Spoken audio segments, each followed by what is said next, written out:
So I'm going to ask them to move into the audience, but our conversation is not over. Though this room is not well designed for me to play Oprah, I'm going to try to do that in the sense of inviting questions or comments from our audience, from earlier panels, about things that certainly the state and local policy program ought to be paying attention to, the Center for Integrative Leadership. We have other people from the university here, but also the players that you've had a chance to hear from.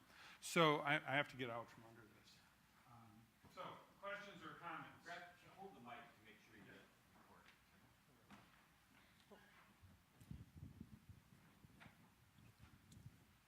Yes, ma'am. Here, a microphone is on its way. Thank you. My name is Peg Thomas. I'm with the very new Twin City Regional Center. I just started on Monday.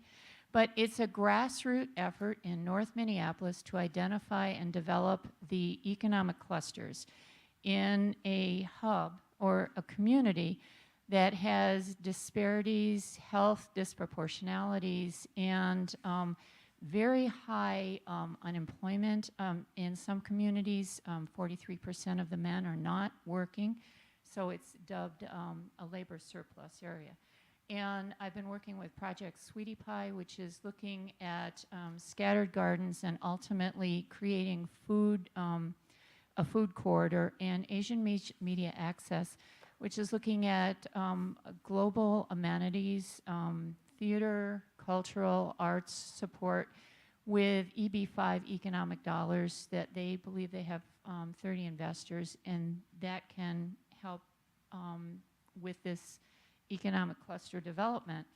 And so my question is, as we've heard all about this, we're still swirling around high unemployment areas and where people are desperate for jobs and work, and the economic clusters that we've noticed in food production and creative industries, the multipliers on those two clusters are so low that we're told not to support them. How can we take those clusters and hook them up with some of these others to create place jobs for people in North Minneapolis where they can go to work and walk home?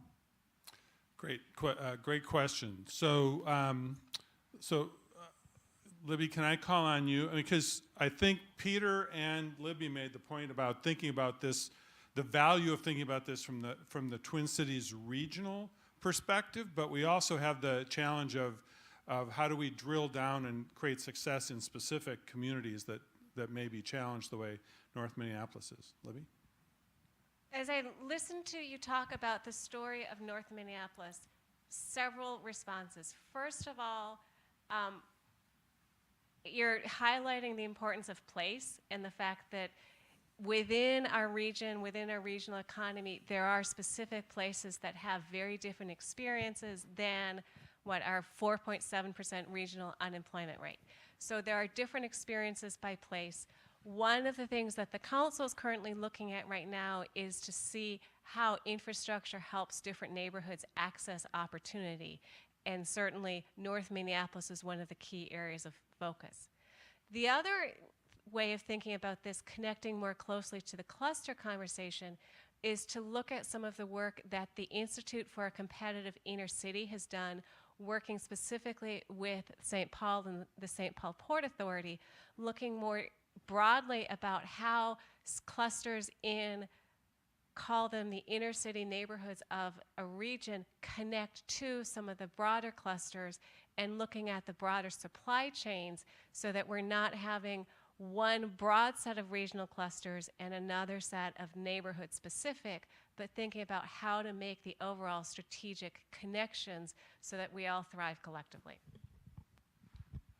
Lee? So I wanted to comment on that. I think one of the things is we may be looking at the problem of North Minneapolis in the wrong way. So for example, if you look at the zip codes in North Minneapolis, there are more jobs than there are people there. Now, most of those jobs are filled by people who are coming in from outside of the area. But that's not unusual. I mean, if you look at just about any zip code in the Twin Cities area, you can use this great tool that shows where people work and where they live. You'll find out that most of the people come from outside of that neighborhood and go to the other. You know, a great idea of having everybody be able to walk to jobs, but I think the reality of if you include downtown Minneapolis, which is close to the north side, there are a lot more jobs that are there. But again, whether or not they fit, whether or not the people are prepared for those jobs, I think is really, really the issue. There is another part of the north side problem, though, in that people who don't live on the north side tend to not go to the north side. And so there are things that could be done and need to be done to make the north side more of a place where people would want to go for various types of activities. And I think that's part of the economic problem. The other aspect of this is making accessible jobs on a wider basis that might fit. So there's a whole cache of jobs down in the Golden Triangle. You know, providing the Southwest light rail transit, a lot of the fuss has been over the fact of how it's going to affect the area it's going through. I think one of the most important things, and this may be one of the most significant economic development projects in terms of helping City of Minneapolis residents, my colleague Yingling Fan has done analysis of how the Hiawatha corridor helped neighborhoods like the Phillips neighborhood and Cedar Riverside in opening up jobs, not only in places like the Mall of America, but also linking them up with other parts of the system by reducing that travel time and making it available. So I think this is kind of a multiple strategy, but I'm not sure that thinking about trying to get, and we have this rich set of clusters that we can tap into, and a lot of this is maybe, corporate headquarters. I know there's been some work that has been done in terms of encouraging entrepreneurs, minority entrepreneurs, to be suppliers to those corporate headquarters. I think more of that can be done, more of those sorts of strategies that are available there. But I think it's a multi-task, and it is probably the most significant issue that's sort of unaddressed so far in this regional economy. So I'm going to pick up on something that Dean Fisher talked about, which is the sort of the mass customization, or this third industrial revolution. Is that it doesn't show up in our cluster statistics because it's probably still too small scale, and that is the rise of small scale clothing and accessory manufacturers that are often in high quality, and what they've identified is a shortage of people who know how to sew, for example. And when you think about North Minneapolis, so the jobs that were lost when Munsingware closed down and things like that, one of the things that we ought to do a better job of is thinking about small scale industry where making stuff, where we bring that back into fashion, because people who know how to make things with their hands can go on to find other jobs helping to make robots or things like that. So I think one of the things we have to think about is this whole question of how do we promote making in various ways and extend that across the region. Mike mentioned the number of robotics teams. I mean, that gets kids in school making objects that do stuff and gives them a set of skills that they wouldn't have gotten if they were playing hockey, which is nothing wrong with that, but there are advantages to the fact that we're the first state in the country that made robotics a high school sport. So other questions? My name is John Tompkins. I'm with the Minnesota Department of Transportation, and I'm the project manager for the upcoming Minnesota statewide freight plan, but also the coordinator for our freight research and for the Minnesota Freight Advisory Committee. And I was want to commend Lee Munich and the team here for this study, because it seemed like this study really cuts across all those areas and adds some validity to the work that we're trying to do. So I just want to say again, I'm learning a lot from this presentation today, and keep up the good work. Thank you. Thank you. Other questions or comments that people have? Sir. So let's get you a microphone. Raise the hands again. Right there. Sorry. Thank you, Jonathan.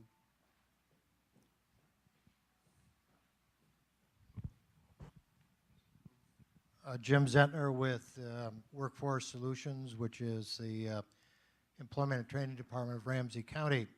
Ramsey County has been leading an effort called Everybody In, which is trying to address the whole issue of disparities. I've been to other events similar to this one, and the observation I make is that most everybody in this room is white. And we seem to always forget about, and this is sort of building on Peg's comments, that economic development and workforce development need to be, and in my opinion, are integrally linked. And yet, we seem to talk in terms that, about talent, attracting and retaining talent, which is clearly high skilled when we look at the type of industries.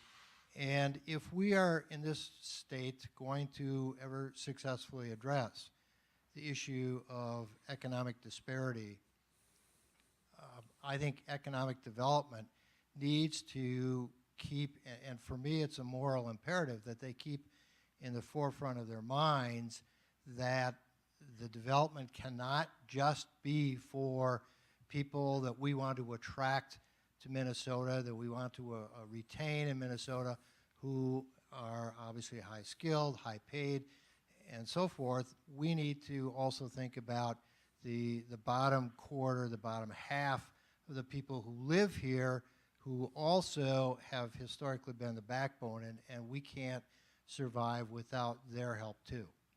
Great. Good comment. Thank you. Mary Kay. Hi, I'm Mary Kay Bailey. I work with the Corridors of Opportunity Initiative at the St. Paul Foundation. And building on a couple of earlier conversations in the first panel, I'm curious to understand what are the main factors driving the manufacturing elements of some of these emerging sectors out of this state. So if folks are still here from those industries and any others that have a sense of what it is that makes us less competitive for that maker part of the work, I'd love to hear what you think. Let me get that. So Mike, can I draw you into this conversation? So let's hear a little bit about robotics. And then Brendan, you talked a little bit about some of the challenges, but we'll get a microphone to you too. So Mike. Well, I don't know if that's necessarily 100% true in robotics. When we talk about PAR systems, for example, they're making the large-scale robots that they do. So sometimes, that stuff is farmed out just because of cost issues. But I think as we can start to grow the sector and establish more of a robotics-centric sort of manufacturing base, there's a lot of overlap, and we can bring some of that cost down to the point where various robotics companies are utilizing some of the same resources. But in robotics, there are robots being manufactured here in the state. So I don't know that that's necessarily true, but I think that it's something that we need to look at going forward, trying to keep both the R&D and manufacturing. As you talk to robotics companies about Minnesota as a location compared to other places, what are the locational challenges or opportunities that we present compared to other places? Sure. So the big robotics clusters, the established ones that everybody knows about, are Silicon Valley, which for obvious reasons, right? San Diego because of some sort of legacy Air Force things, and then Boston because of MIT and the concentration of universities out there. iRobot, perhaps the biggest pure play robotics company in the world, which makes the Roomba and makes defense sort of things, spun out of MIT. And then the other one is Pittsburgh, which a lot of people don't realize, but and that's because of Carnegie Mellon, which is recognized as probably the single, highest caliber in the world university for robotics. And so I think One of the things we talked about was marketing. And I think the University of Minnesota has such great resources and is doing such great things with their Center for Distributed Robotics and some of the things that they're doing with UAVs. But I don't know, we talked about Minnesota Nice and not wanting to brag. I don't know that that gets bragged about enough. When I was out at the big AUVSI, again, that's the Unmanned Systems Organization, they have a conference every year in Washington, D.C. One of the things was when you're talking to people, you say, have you heard about what's happening in Minnesota? Or you ask people, do you have, would you be interested in working with Minnesota companies? And they say things like, I didn't realize that Minnesota had any robotics companies. I don't think we would have any customers there because nobody's doing robotics, things like that. And so that's a marketing issue because we already have an established, base of these companies. And again, we have a world-class research university. So as we were saying, part of it is just getting the word out. Mike, a quick follow-up. When you name those centers, they're high-cost university-driven centers, and the question was about the manufacturing itself. And so in those cases, is what you're talking about what happening there, is it the standardized production of the robotics equipment? Well, robotics is funny because there are so many components, like I was talking about with the little 1.2-pound throwbot from Recon Robotics, how many different, items go into that. And so you tend to have maybe part of it is manufactured here. Like I said with that Baxter robot, part of it is manufactured in St. Paul, and then it is shipped over to Massachusetts. So it does tend to be a little bit spread out. And I know with Baxter, for example, the way that they did it was purely, they were trying to create this robot that was as cheap as possible, right? Because like we talked about, so that small and medium-sized businesses could afford it. So what they did is they sourced all around the country and looked for the places that could do what they needed the most cheaply. And they also designed the robot based on the capabilities of those various manufacturing companies that would be building components for the robot because they're trying to get cost down.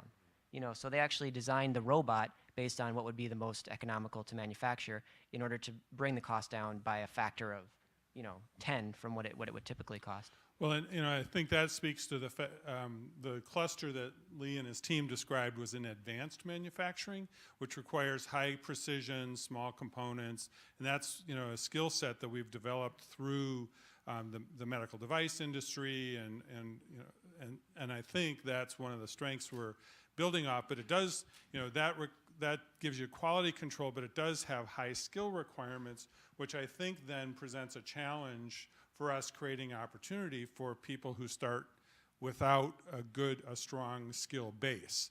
And so I think that's figuring out how we're going to address that as an issue. Brendan, quick comment, and then I got to turn it back to Lee. You were wondering just barriers to manufacturing in Minnesota. Yeah. In the bio-based chemical realm, I think we're doing a pretty good job at doing the R&D, university R&D and tech spinoff. I know the university has made some changes to the tech transfer policy, and those I talk to in industry say big improvement, that's going to work better. We've seen some companies spin out of the U. There's a couple good programs, the Center for Sustainable Polymers and Biosystems Engineering. A lot of the startup companies are hiring a lot of people out of those programs. So, I think a lot of that is working. It's just that the issue is, how do we get large-scale, capital-intensive manufacturing projects in Minnesota, which we will need to do if we want to keep the R&D, because with startup companies, you can't afford to have your headquarters in Minnesota and your manufacturing in Sarnia and fly a bunch of people back and forth. You're going to put the R&D where the manufacturing is for the most part. And it just comes to recognizing that these things don't just finance themselves. There is always, for manufacturing, capital-intensive manufacturing projects, there's almost always government support in getting those projects financed. So I think if we want those things to happen, we need to recognize that reality, that we are competing with other jurisdictions. However you feel about that philosophically, we're competing with Louisiana, Mississippi, Sarnia, Thailand, Brazil, Canada, and all those places provide financing support. So if we want the projects here, we have to do the same thing. Okay. Thank you all for your participation in this conversation. I'm going to turn it over to Lee for his closing words.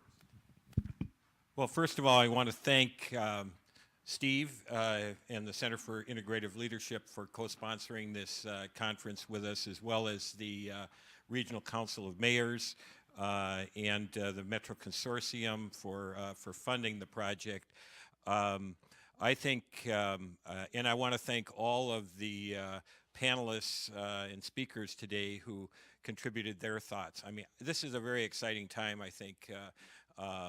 You know, the mayors have started saying, you know, that they shouldn't be competing with each other. They should be working together as a region, and they're practicing that. They're doing that. The Itasca project has sort of mobilized the business community to say we need to do a better job of marketing our area and bringing things together. The University of Minnesota is looking at itself and saying, you know, are we doing enough? Could we be doing more? The best idea I heard today was a skunkworks idea. I mean, I really think we need a lot of skunkworks here. When you talk to people in industries, you know, that's how the computer industry started right after World War II, is there were basically little skunkworks about, you know, people that were doing this sort of thing. So I think we need more of that. We need to figure out how to do that. But this has been a great conversation, and I think we're at the beginning of something very exciting. Thank you all very much for coming.